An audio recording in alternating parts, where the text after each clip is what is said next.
Tonight on Bridge City News, city workers are forced to take down needle debris signs, much to the chagrin of consumption site protesters. City's new transit terminal is officially up and running. And an arson attack on a bar in Mexico last night has killed at least 25 people and injured dozens of others. Your nation, your province, your southern Alberta. From the heart of Lethbridge, it's Bridge City News. Good evening. Thank you for joining us. Citizens concerned about needle debris were frustrated after city employees were given orders to remove signs from public property that voice their concerns. City Councilor Blaine Higgins says the initiative of hanging signs is a non-violent way of enacting change, but it must be done on private property. Usually complaints like this are complaint driven, and since they were on city property, they needed to be removed. But anything on private property is still okay.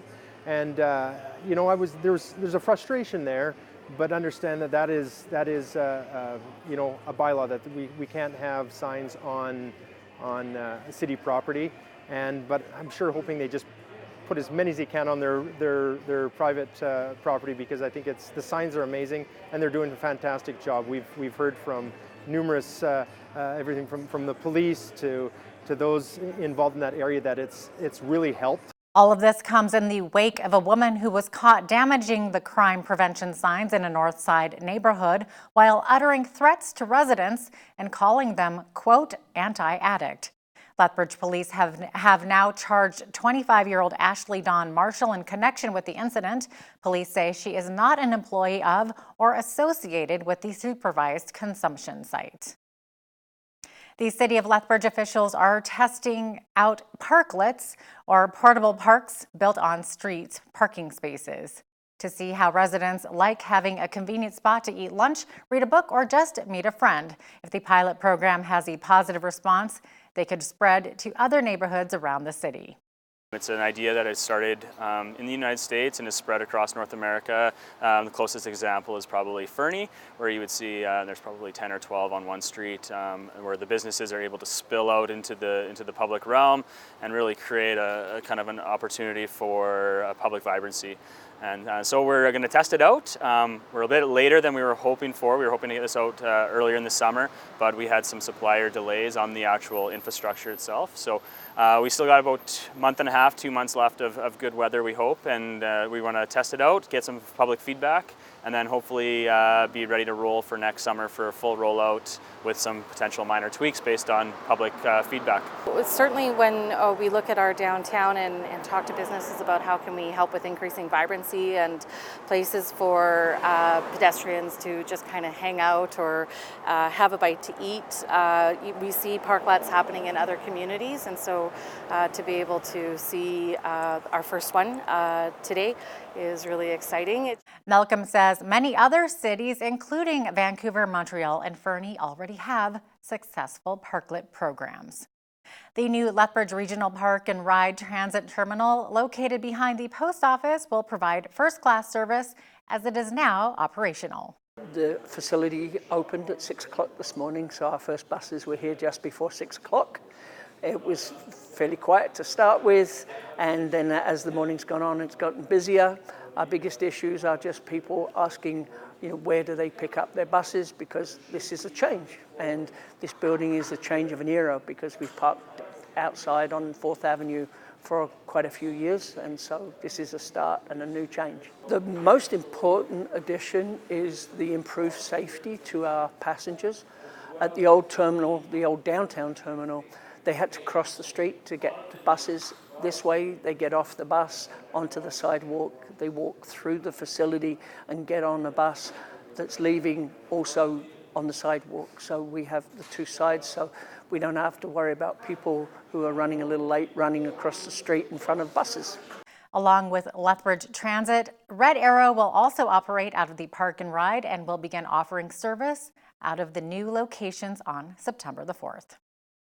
The WHL hockey season is closer than ever. The Lethbridge Hurricanes hosted day one of rookie camp today. Young hockey players began their journey to duke it out for official spots on the team roster.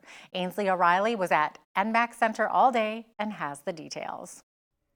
Lethbridge Hurricanes rookie camp kicked off at the NMAC Center Wednesday morning. For a lot of the guys, it's their first rookie camp, and so far, the pinnacle of their hockey careers. A lot of early mornings, late nights, just trying to get better as much as you can and do the best that you can do through everything.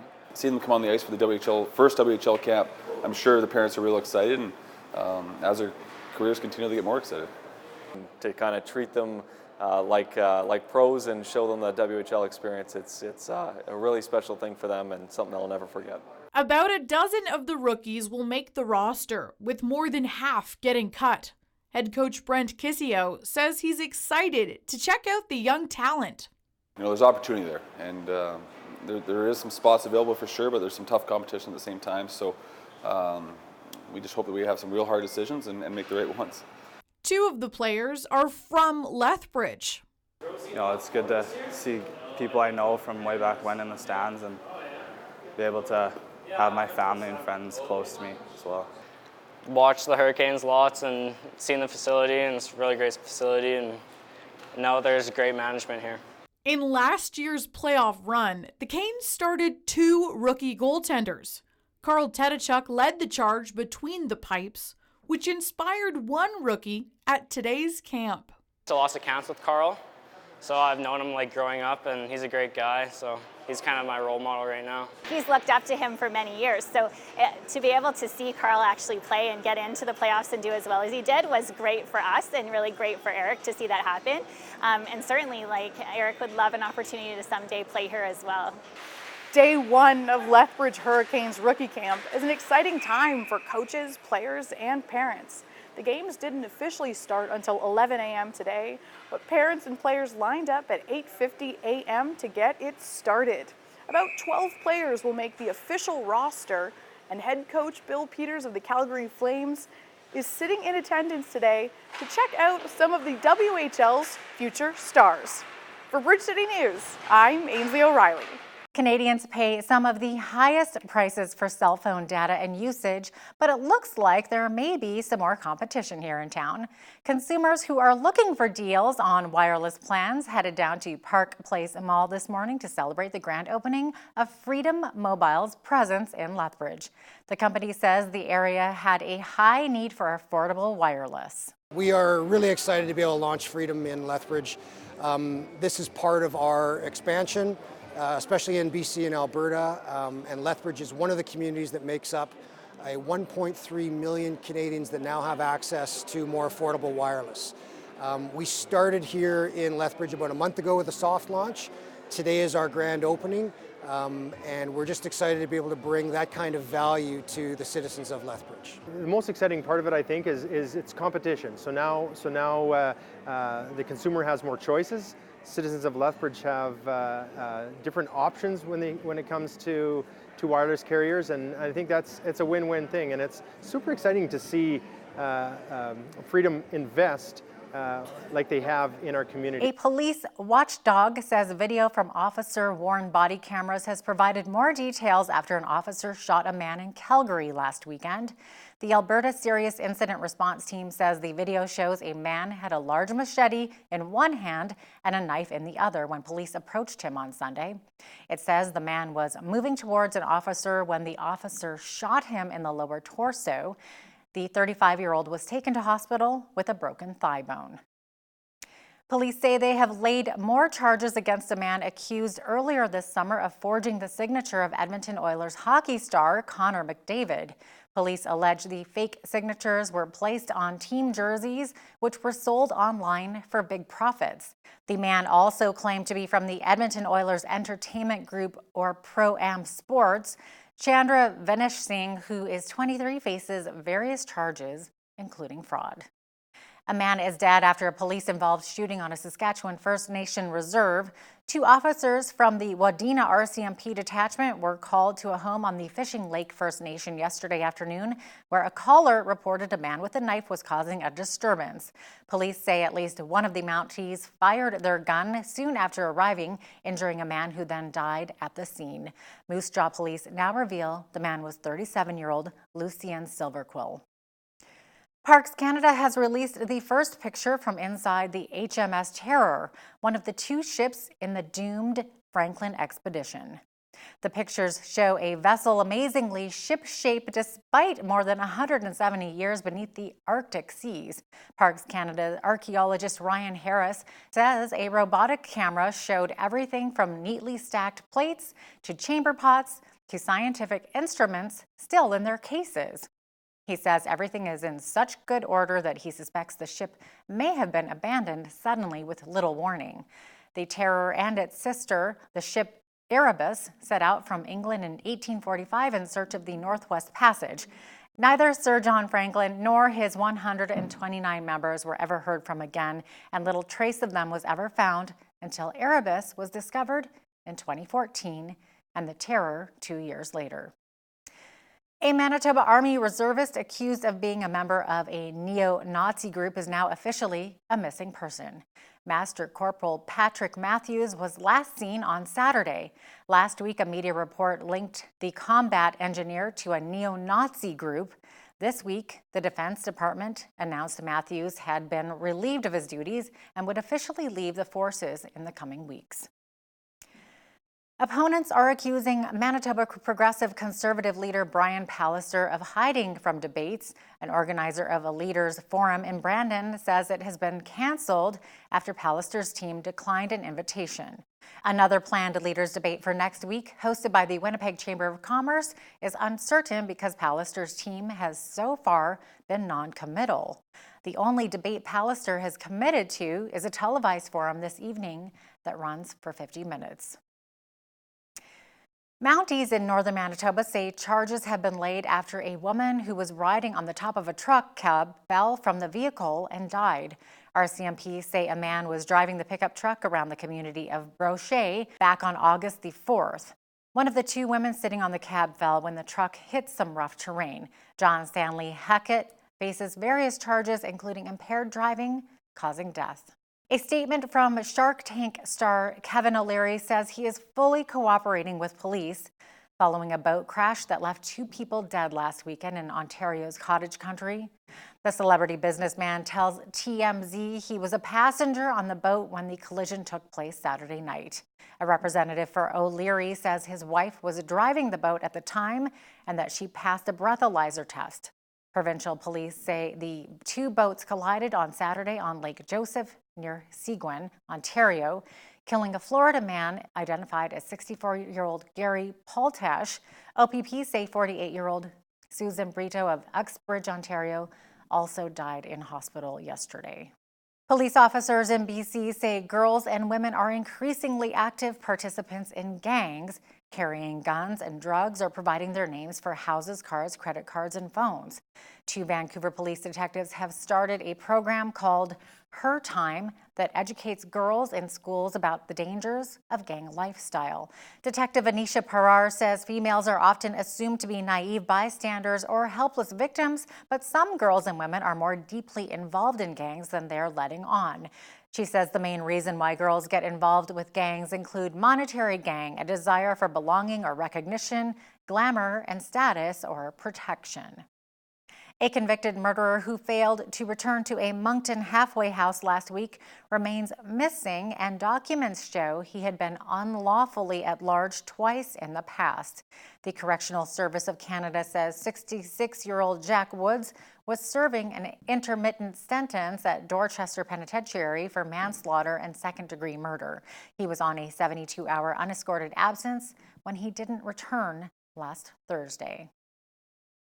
An alleged victim of Jeffrey Epstein is challenging Britain's Prince Andrew to speak up, saying, quote, he knows exactly what he's done.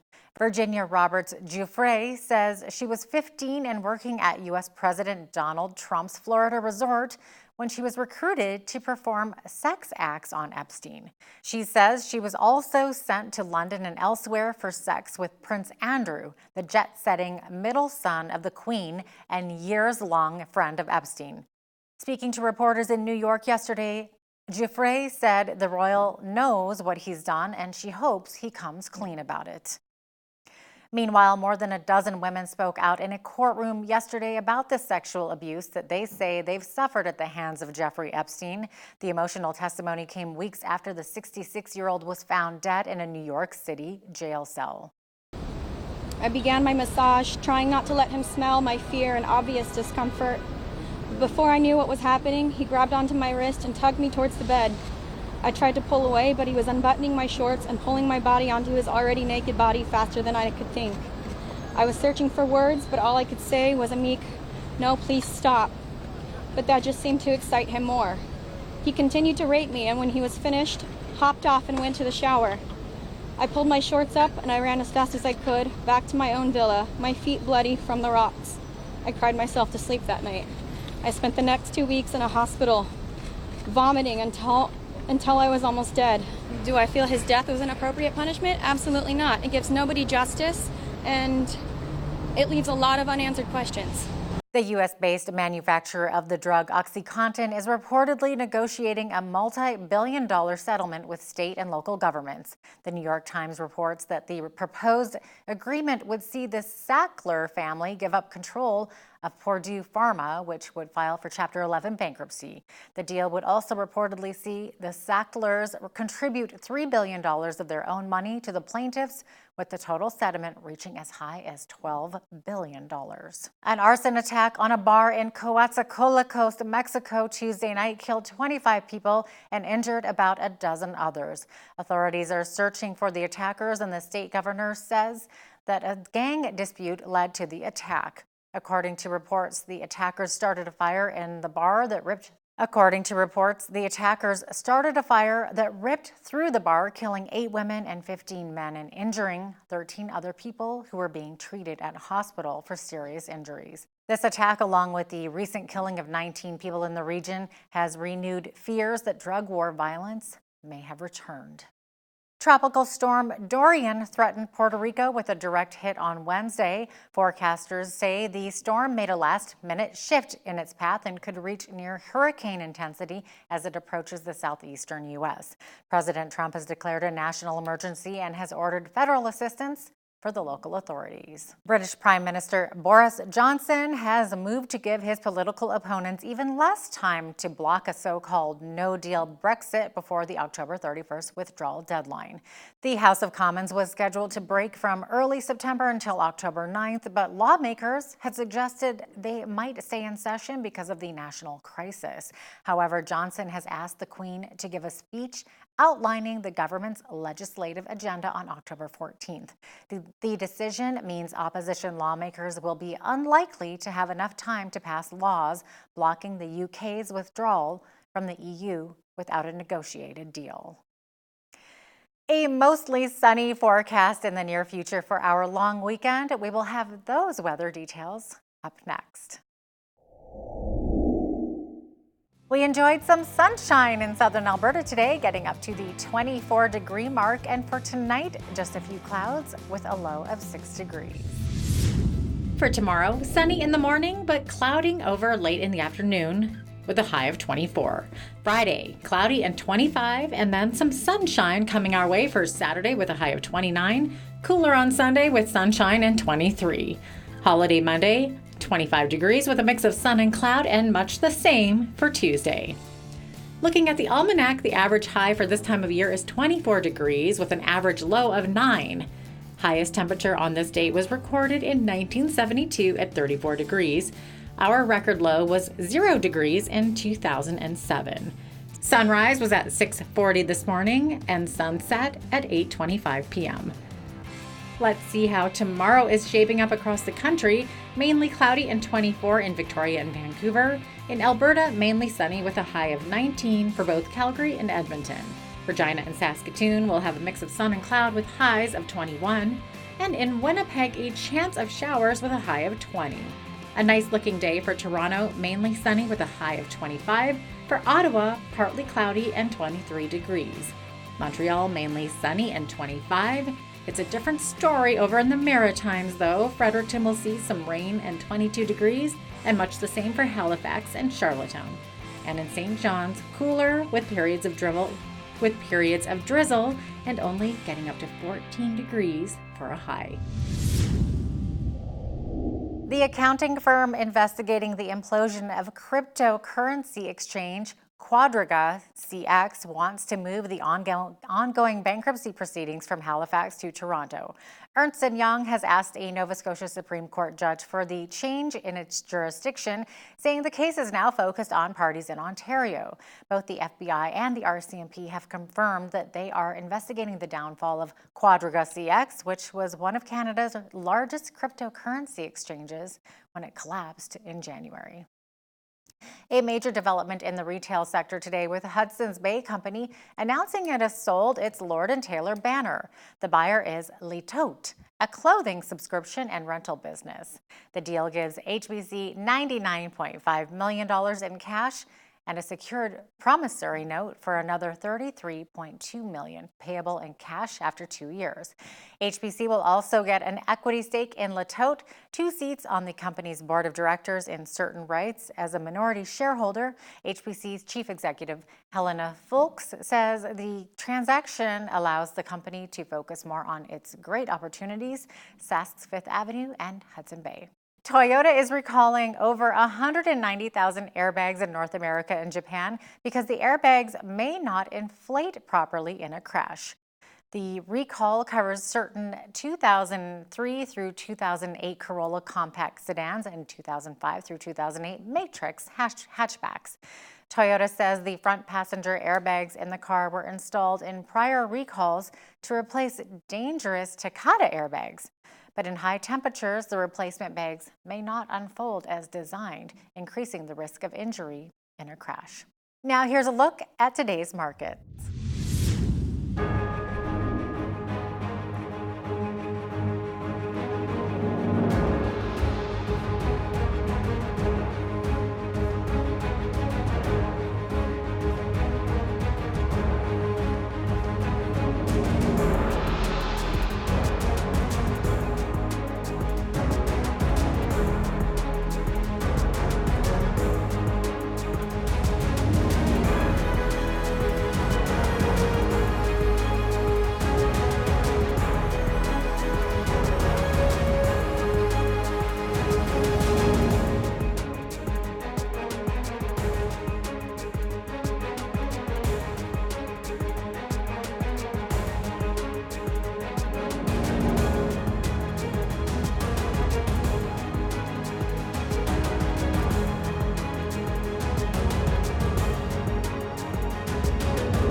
Recapping one of our top stories this hour, Shark Tank's Kevin O'Leary says he is fully cooperating with police following a boat crash that left 2 people dead last weekend in Ontario's cottage country.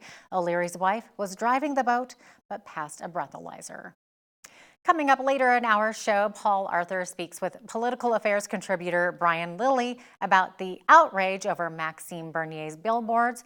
They also kibitz about carbon taxes rising following the election and the increasing problems of guns and gangs cropping up in our nation's largest cities. But first, here's a look at what's happening in and around your community.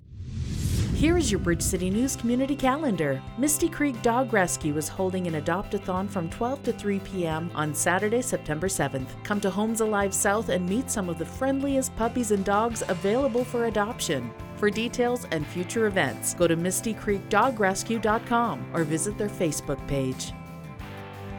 It's the 39th annual Lethbridge Terry Fox Community Run, taking place Sunday, September 15th at the Civic Center track, featuring special guest Fred Fox, Terry's brother. Registration begins at 11 a.m. with the run at noon. No entry fee is required. Participants are welcome to walk, run, rollerblade, and cycle. For more information, email lethbridgeterryfoxrun@gmail.com or register online at terryfox.ca. Big Brothers Big Sisters in Lethbridge is searching for volunteers to mentor children and youth in their various programs. Volunteers commit anywhere from 1 hour a week to 1 full year. They have many kids on their wait list that are looking for a big brother or sister. Make a difference in a child's life and start something big. For more information, call 403-328-9355 or email info.leth@bigbrothersbigsisters.ca. And that's your Bridge City News Community Calendar. Well, it's been a busy week in Canadian politics, and we're going to talk some of that here today with Brian Lilly, one of our political affairs contributors. Brian, good to have you with us again today. Why don't we start with the new trial that's been ordered for the Via Rail terror plot convicts? I mean, we kind of thought this was all done, but yeah, apparently not. Yeah, we're talking about Rayad Jasser and Chayav Esagar. These were two guys who were picked up in April of 2013. They were convicted in 2015 in the Via Rail terror plot. If you remember this trial, these were guys that wanted to blow up a rail bridge that goes across the Niagara Gorge. It's a passenger rail. Well, it's a rail bridge, but they wanted to target a train called the Maple Leaf. It's a daily direct train from Toronto to New York City and back. They'd be carrying hundreds of passengers across. They wanted to blow up the rail bridge at the where the whirlpool is. For anyone that knows Niagara Falls, you know, just downriver from the falls, they got this big whirlpool and then a bunch of rapids, and you're up hundreds of feet. And they wanted to blow up that bridge and send the train plummeting down to the rapids below. Absolute terror, killing hundreds, if not thousands. It would have been quite the spectacular feat. Thankfully, they didn't manage to pull it off. They were arrested, they were convicted, but the Ontario Court of Appeals heard an appeal from Rayad Jasser saying, look, I asked for the jury to be selected a certain way, and the judge didn't allow it. And it all comes down to how jurors are challenged. So if you show up for jury duty, Paul, and they suspect that you've got a bias one way or another, you can't be impartial, you can be challenged. And under the old rules, it would always be two jurors would challenge you, and they would ask questions, and they would determine whether you could be on the jury or not. And if they said, yeah, no, he seems fine, then you would then become one of the people that would hear challenges, and one of the other two would go away. It's called rotating triers. It gets very technical, but suffice to say, the court said the judge erred in not allowing Jasser to get what he wanted. Speaking to a defense lawyer, they said in the United States, there's all kinds of technicalities that you can have a charge thrown out on. We have very few in Canada, but jury selection is one of them. And this basically comes down to messing around by politicians, in this case by the Harper government, but there were recently changes in jury selection brought in by the Trudeau government, and we could end up seeing more of this sort of thing. That's the unfortunate part. I think these two guys are still going to be convicted at the end, but a lot of political meddling leading to this.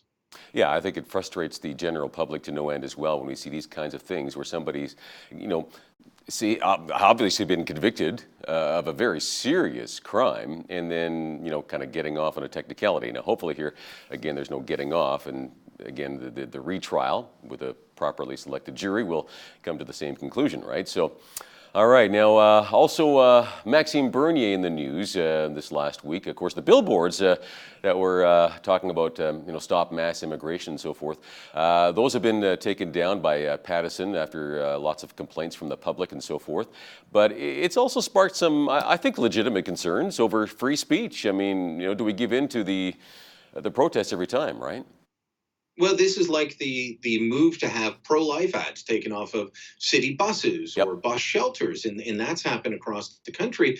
And wasn't it just last week that we were being told, Paul, that we had to be really concerned about the fact that environmental groups were told, well, if you start talking about climate change during the campaign and how to deal with climate change, then you need to register as a third party for the election. And they said, oh, wait a minute, you're infringing on our free speech if you do that.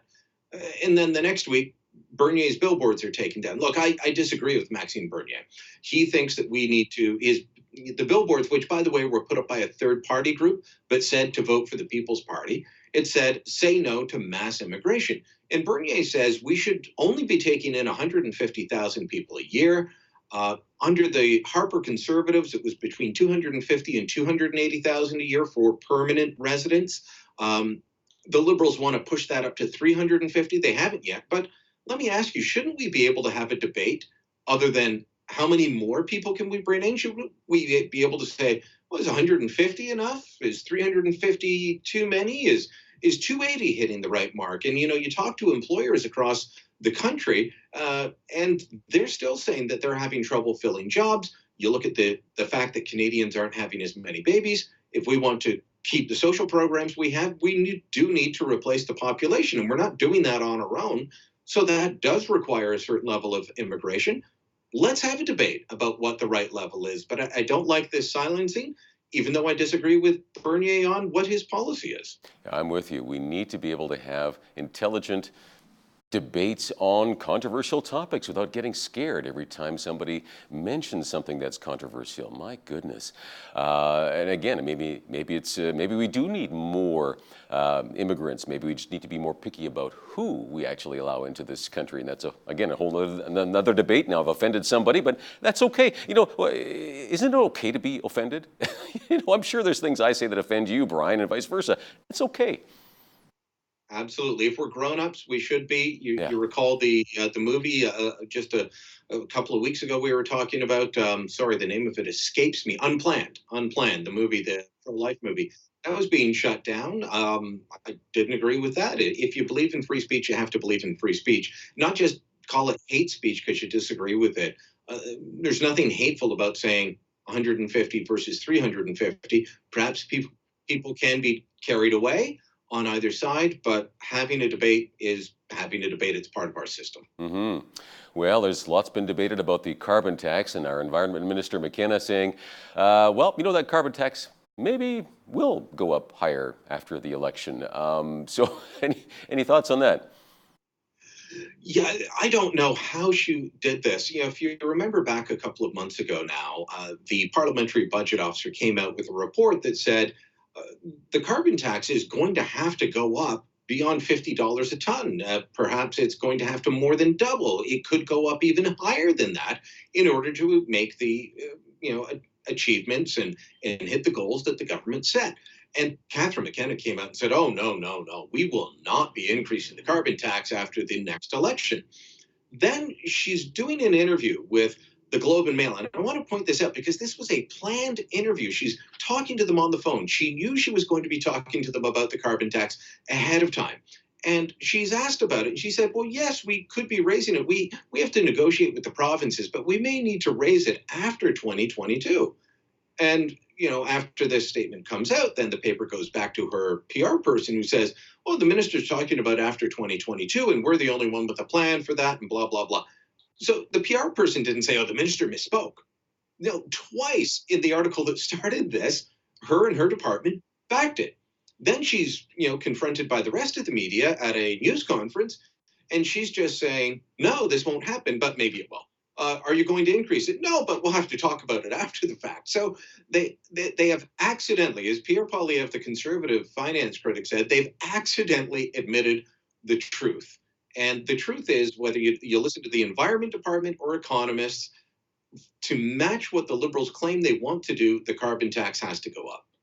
You just makes sense when you look at the numbers, I think. But it just blows my mind when I see this kind of double speak so often with politicians. And you wonder, and again, it's not just the Liberals. There's plenty to spread around every party in that way. But my goodness, I understand why a lot of people don't vote, and I do encourage people to get out there and vote, but I understand why they don't. Now, Ontario and Alberta have started some free trade talks. We're talking about, U.S., Mexico, Canada, but this is Alberta, Ontario. So tell us a bit about that. Yeah, well, I heard about this a little while ago, and then last week spotted some Alberta officials in town, people that I recognized. Wait a minute, what's going on? Oh, yes, those talks are happening. Spoke to people, confirmed it was happening. It seems ridiculous. The Prime Minister's off at the G7 in France, and while he's there, he's having bilateral meetings with the UK's Boris Johnson, with the US's Donald Trump, with, who else did he talk to? Japan, Shinzo Abe. And he's talking about ensuring Canada's trade. That's exactly what we want any prime minister doing. You got to look out for Canada's trading interests. We're a trading nation. Why don't we have free trade within Canada? I thought that's what Confederation was about in 1867, but it's not there. So these are because the talks led by the federal government have been going nowhere, mostly because Quebec blocks everything and a bit of some of the Atlantic provinces. They don't want people to be able to move across the country and still be able to work, or businesses to be able to bid on things. So a bunch of years ago, I think it was started in 2010, there was the New West Partnership. Started out as BC, Alberta, and Saskatchewan. They added Manitoba, I think, 2 years ago. Now they're looking at adding Ontario to the New West Partnership. This is still not perfect free trade, but it is chipping away at those barriers that, Paul, as a journalist, you and I can move across the country and work everywhere. But what if you're a carpenter? What if you're a paramedic? What if you're a dental hygienist? As one example. Sometimes there are different qualifications in each province. Sometimes they just put up barriers because they don't want people coming in. So one part of this is about getting rid of those types of things, or making it so that companies can bid. It shouldn't be easier to do trade or to work in the United States than it is to move across the country. Yeah, absolutely. I agree. I mean, wouldn't it be nice just to be able to have that complete freedom anywhere in Canada? I mean, the training you get, my goodness, it's got to be similar or very, very close to being the same in each province. I mean, why not open up those borders? I'm sure most business owners would say, yes, let's do this, right? Needing workers and so forth, and now you got to go through more red tape. Parks Canada, let's talk about this a bit. What's this about spending $40 million on new signs? Is there something wrong with our current signs? Well, I'm going to equate this to something because most of us can't imagine $40 million. But let's say you decide you're going to do a kitchen renovation, right? And you come up with a budget for the kitchen renovation, and then, well, wait a minute, your kitchen flows into your living room, and suddenly the new tiles you have clash with the carpet in the living room. And, well, you had to lift the carpet to do that. One thing leads to another. That's kind of what happened here. Parks Canada decided that their brand was not being maximized properly. They operate, I believe it's 47 national parks across the country. They operate almost 150 national historic sites, and they're a little bothered that when most people hear about Parks Canada, they think of parks. They think that we should be thinking about more than that.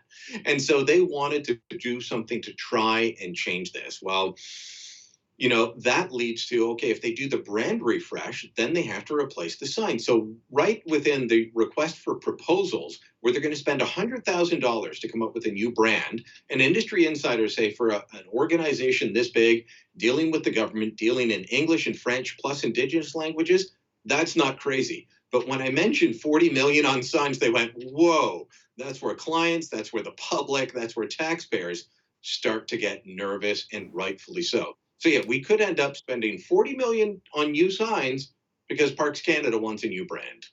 Yeah, in the current economic times, not sure that's the best choice. Just saying. Now, we've got an election coming up in the fall here. Liberals have picked their new slogan, Choose Forward. Interesting. And the Conservatives have theirs, Get Ahead. But you say the Prime Minister should stop pretending and he should call the election now. What do you mean by that? Well, look, you remember back to 2015, there were all these complaints that Stephen Harper called the election on August 2nd, and the voting day wasn't until October. And he said, well, everyone's campaigning already, so let's just make it fair for everyone. And we all campaign on our own party dollars and not government money. And that actually put himself at a disadvantage because the Prime Minister always has greater travel abilities and more of what he needs funded by taxpayers than the opposition leaders do. But he said, let's put everyone on the same footing. So he did that. There was outcry. People said, 79 days, I can't believe we're campaigning that long. Look, they've been campaigning since June already. It's just not, quote unquote, an official election campaign. I'm hearing that the Prime Minister may not call it until September 15th. I could be wrong. He could call it next week on September 3rd and surprise me, but he's not calling it yet. There is a limit of 50 days, which would put it at September 1st. I think he should have just come back from France and called it right away. We are effectively having people campaign on the taxpayer's dime. I don't think that's forward. By the way, I don't have the NDP slogan yet, but it might just be, hey, remember us. It's going to be really interesting how this works out, especially with the Greens coming up on the fringes on the outside there as well, so who knows. Social issues also showing up in this election. I don't have a lot of time here, running out of time, but I do want to touch on this here. I mean, of course, with the Liberals releasing that, 15 years old, it's a video of Andrew Scheer talking about same-sex marriage, which is, I kind of chuckled at it a little bit because, what's good for the goose, it's got to be good for the gander. I'm thinking, hold on a second, don't I remember Ralph Goodale? He tweeted, he's the one that tweeted out the video originally, and he voted against same-sex marriage back in '99. Back then, so did Paul Martin, so did Jean Chrétien. And in 2005, when Scheer did, so did Lawrence Macaulay, who's now in Trudeau's cabinet. So did John McKay, who's been showing up at all kinds of appearances on behalf of the Liberal Party recently. 32 different Liberals did. So there's a bit of hypocrisy there, but it is an issue that Scheer is going to have to deal with one way or another, or it's going to keep coming back. But the Liberals want to use this. They want to use abortion to try and scare voters. This is about dredging up fears, hidden agenda, all of that. It's worked before. Why not go back to the same playbook and see if it'll work again? Yeah, it seems voters have short memories, right? So, wow, okay. Yeah, you hate to see that, but that's just the way it is. It's going to get nasty come election time here in a very, very short period of time. So, wow. Brian, as always, really appreciate your insight into these matters. Thank you so much. Thank you.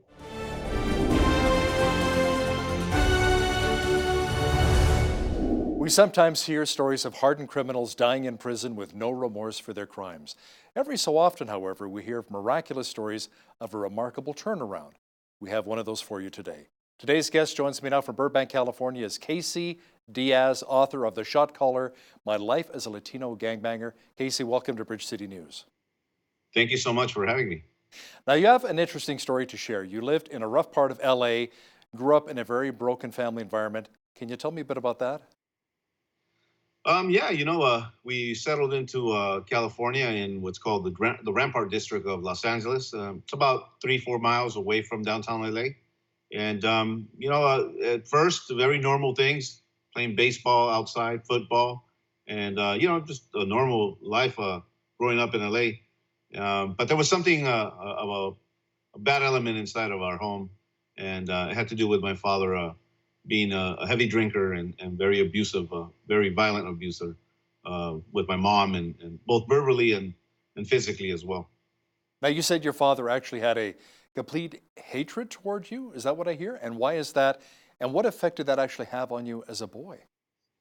Well, it's, and I don't know why. I mean, I have a son that's 10 years old, and when I look at him, my heart just swells with pride having a son.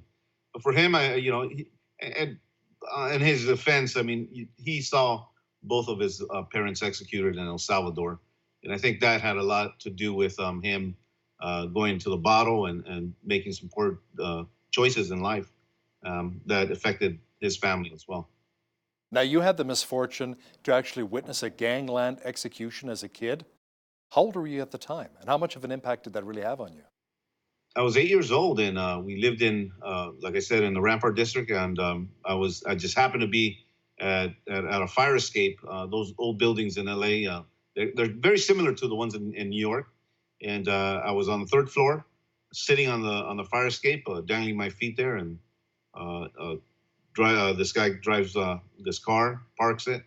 And just like he was about to go get something to drink from his refrigerator, just walks to 3 guys coming up an alley, and he executes all 3 of them. And I was 8 years old. How scarring was that for you? Well, it's not it's not something that any boy is ready to watch or look at. And the surprising thing for me was, as an adult looking back at that day, was that I just sat there. It scared me, but not really. I didn't run. I stayed there until he actually finished the job and walked up to his car. and just simply drove off. He didn't even, there was no screeching of tires. There was no hurry on his end. And I just sat there and watched these men die. Was he ever caught and was he ever charged? I don't know. I was 8. I was never interviewed by the police or anything like that. I never said a word. So Casey, you joined a gang at the tender age of 11.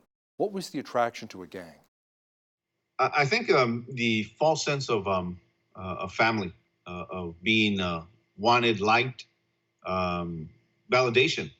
And I think for every young man, whether it's a little girl or a little boy, there's certain figures in your family, in your life, that you look up to, and if that element is missing, it comes by other ways. And for me, it was a street gang. So I guess the street gang members as well, they said to you, "We love you. We're your new family now. We'll take care of you." And maybe not in those exact words, but pretty much so. They embraced me. You feel wanted. You feel like they're picking you up and they're taking you to parties. They're hanging out with you. A lot of time is being spent with you, and those things start to you think that it's innocent at that time, but little do you know that it has a lot of evil, a lot of darkness, and you're going to contribute to a whole life of crime. Now, you rose up through the ranks of the gang pretty quickly, and you got involved in a lot of violence, eventually ended up in prison for second-degree murder at the age of 16. How scary was that for a 16-year-old? By that time, I already had seen so much violence, both in the house, in the apartment, and out on the street. My first stabbing, as we talk about the book here, my first stabbing was at 11 years old. That was the first time I ever harmed somebody with a screwdriver. And so those things are, you start doing that repetitively and it becomes a habit. It's just like anything. So at 16, I was involved in a gang murder where another gang leader from a rival gang was, I ended up killing him. So what was life like for you in prison, especially once you got sent to Folsom Prison, the one that Johnny Cash sang about? Yeah, well, Johnny Cash was actually at Old Folsom, and that's a minimum security prison. And so New Folsom is on the same road, on Repressor Road, but it's all the way up the hill, and that's where I ended up landing. I landed at, and I was sentenced. When I got there, the CDC, the California Department of Corrections, has a scoring system of 1 to 100, and that's how what they use to evaluate how much security that is needed for each individual inmate. And so for me, I went up there with 97 points, and I was supposed to spend my entire sentence in what's called the SHU program in solitary. Now, the title of your book is called The Shot Caller. Can you explain exactly what that means? A shot caller is basically a leader, someone that is very high in rank. Those titles are given usually in either in the state penitentiaries in California, or while you're actually sitting in what's called the gang module in LA County Jail. And I know that a lot has changed since then, but the gang module was where they housed the worst of the worst. This was every leader of a Southern California gang was housed, and that's where I was placed at, and that is actually where I ended up getting a title. How did you end up in solitary confinement, and how much did that really impact you? So I ended up there at New Folsom in the SHU program, where they house you 23 hours out of the day. You're allowed 1 hour out for rec time, which is basically they're transporting you from one 8x10 cell to a bigger cell. That's really what your rec time is. But I think that if you don't have a strong mind to begin with, solitary confinement will absolutely break the best of them. And I've seen men that, they're 6'3" and 18-inch arms cry and want to commit suicide in there. It becomes, you start hearing voices. There's so much that goes on in solitary confinement. And here's the thing, everyone that's in solitary confinement in these state prisons in California, they belong there. I belong there. And as some might say, it's inhumane. you're in the SHU program because you belong in the SHU program. And, as an adult, I see that as a believer. There is a place for that. And when our behavior is out of control and we're harming people, the SHU program is adequate for that type of character. So how long were you actually in solitary confinement? 3.5 years. Wow.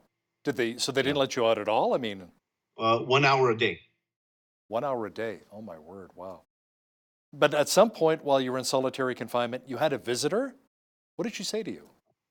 Well, there was this Bible study group that came in once a month, and they only came in for a few minutes. They didn't spend hours there.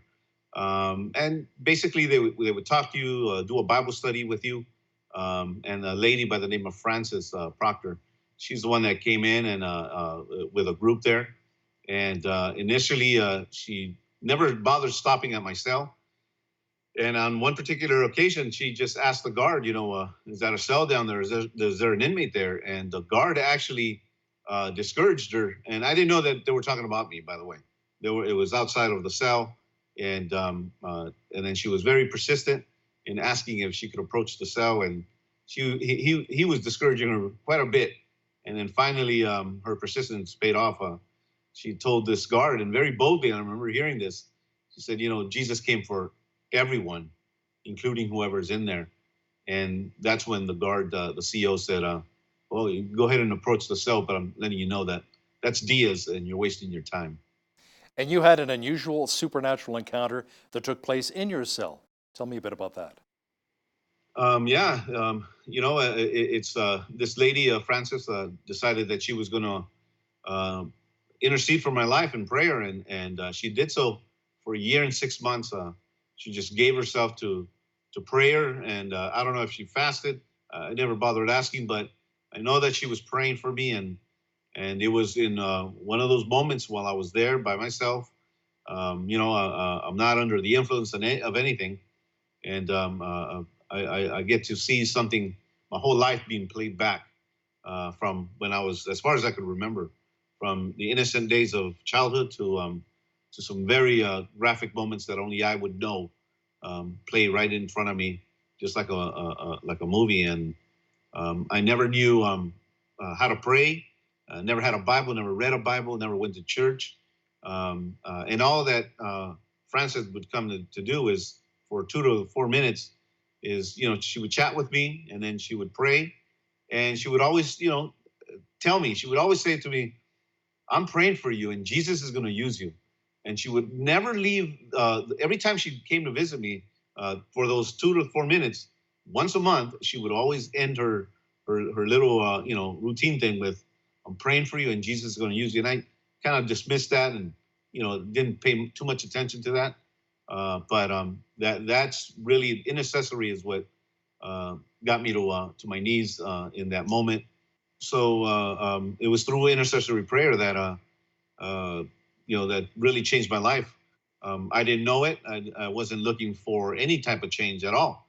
I was okay with who I was and as a gang leader there, as a shot caller. And but I think that when God, when you encounter Christ, there's a decision that has to be made. And for me, I knew that this was God calling me. I didn't know him, but I just knew that this was God reaching out to me. And I knelt in the middle of that cell. I wept because I knew that it wasn't that, and I don't know how to explain this, but I go into details in the book, The Shot Caller. Someone that doesn't know how to pray, somebody that doesn't know God, that's not even looking for him. Isaiah 65:1 gives us a very good picture of what God does to people that aren't even looking for him. And in Isaiah, he says, to the ones that aren't looking for me, to them I say, here I am. And that's the experience that I had in that cell. And I repented, and I gave my life to the Lord unknowingly. I go into details about that as well later on in the book. Now, Casey, after your transformation, you were released back into the general prison population. How did you handle this, and did you keep your faith to yourself privately, or did you share it with a lot of the other inmates? No, God started to deal with me while I was still in the shoe, and I didn't know that I was going to get released out of the shoe at the time that I did. God had a way of doing that, and here's what was in my heart. I for many years since the age of 11, I had absolutely no problem and no shame in proclaiming my gang and parading it. And here I am as a Christian at that point, and that same attitude was inside of me, and I wasn't going to go. I was just going to declare His name to everyone, and it got me a lot of beatings in prison. I mean, multiple beatings in prisons for doing so. But you read the Book of Acts, and it just charges you up, and you see that, and if it was God's will to in my life at that moment, and that was it, I was willing to do that. But the beatings were for a 2-year period while I was in there and in mainline, and after that, a big giant riot happened there, in which all the ones that were attacking me for those 2 years were dispersed throughout other prisons. And then evangelism really began. By the time I ended up leaving New Folsom, over 200 inmates would become born again. Wow, that's amazing. Casey, we only have about 30 seconds left here. Explain to our viewers how you were released from prison, how much time you spent in there. So I spent almost 8 years there complete. The story, I wasn't born in the United States. Came here when I was 2. But there was federal agents waiting for me outside of the gate of this prison. And you got to get the book to really look at what happened in there. But God's mercy and His grace is how I live and what's carried me for over 20-something years since my release from New Folsom. Casey Diaz, author of The Shot Caller, My Life as a Latino Gangbanger. Thanks for joining me today. Thank you so much for having me on your show. God bless you. God bless you as well. On behalf of all of us here at BCN, I'm Hal Roberts. Have a great night.